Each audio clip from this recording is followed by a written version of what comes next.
Buonasera a tutti, buonasera ai nostri ospiti a casa e buonasera anche al nostro graditissimo relatore. Al convegno legale di questa sera parleremo con uno degli onorevoli che ha raggiunto uno dei risultati più evidenti in Veneto insieme a Forza Italia. Questa sera con noi c'è l'onorevole Flavio Tosi, con il quale, fra le varie argomentazioni, parleremo anche delle prossime amministrative italiane, ma anche venete, ovviamente, perché ci sono tantissimi comuni che sono in corsa. Buonasera, onorevole Flavio Tosi, è un piacere averla qua con noi. Sì, buonasera, grazie a voi. Benissimo. Allora, onorevole, andiamo subito alle domande perché so che siete con queste amministrative molto, molto di corsa. Prima di approfondire la parte Veneto-Treviso, diciamo comunque della parte Treviso-Vicenza, della parte di tutti questi comuni i veneti che sono in corsa, parlerei genericamente intanto delle amministrative perché ci sono sui più di 700 comuni che vanno alle elezioni amministrative su 8.000 comuni italiani, per cui insomma è un bel numero, è un momento importante di questo maggio, che sono varie tappe delle elezioni. Beh, allora diciamo che come centrodestra siamo ottimisti sui risultati, come Forza Italia in particolare. Fra le due città più importanti, Forza Italia sono in Veneto perché Vicenza e Treviso sono due capoluoghi che sono fra i più importanti e quindi Sì. Forza Italia insomma, misurerà il suo risultato anche su Treviso e Vicenza perché appunto i capoluoghi hanno questa valenza.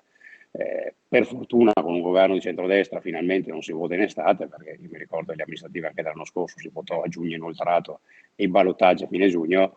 Il centrodestra, che ha rispetto per gli elettori, fa votare di domenica e di lunedì, quindi aggiunge il giorno, fa ritornare il giorno di lunedì e Eccezionale. si vota Confermo in anch'io da maggio con le... lavoratore, mi è molto comodo.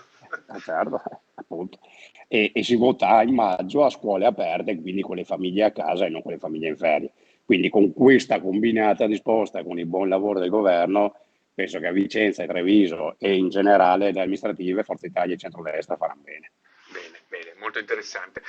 Onorevole Tosi, tanto per capire, visto che in Veneto ci sono molti comuni che vanno alle elezioni, i più importanti ovviamente sono Treviso e Vicenza, tra i più importanti, oltre a Adria, anche molti altri, vorrei un commento proprio a caldo, poco prima di queste elezioni, sullo stato del voto, un pronostico, diciamo così, o comunque anche qualche vostra proposta interessante che fa la differenza con gli altri partiti.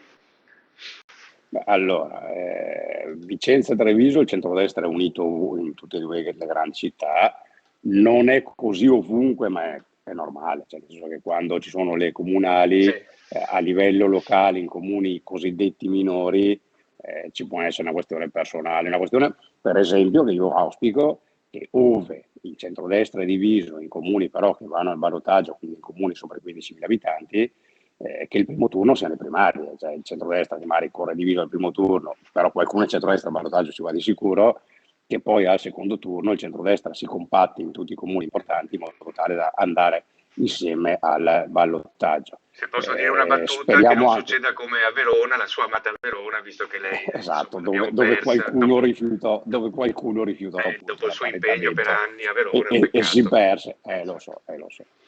E dopo penso e spero che insieme alla riforma delle province che sta venendo avanti, insomma, tornando giustamente a far decidere agli elettori chi governa la loro provincia, perché è un ruolo di governo importante, che passi la proposta a Calderoli di ridurre i ballottaggi o comunque quando al primo turno ci sia uno scarto ampio fra i due contendenti, evitare dei ballottaggi che poi magari hanno dei risultati sorprendenti dove Sì, chi al primo turno prende il 15%, vince chi invece al primo turno va il 49%. E quindi è chiaro che appunto bisogna fare in modo che sia rispettata la volontà popolare anche con una modifica normativa in questo senso. molto interessante, molto interessante. Stiamo a vedere se riuscirete a farla passare una manovra interessante, anche perché effettivamente poi spesso sono completamente distorte i ballottaggi. Onorevole Tosi, una curiosità, io ho visto che c'è stato un grande incontro organizzato da Forza Italia con la presenza di praticamente tutti gli onorevoli, tutti i sottosegretari e molti ministri di Forza Italia a Milano questo weekend. È stato organizzato anche con la presenza di Tajani, di tantissimi player del vostro partito. Vorrei avere una sua opinione a caldo su questo incontro di 2 giorni che ha visto veramente moltissimi giovani, fra l'altro.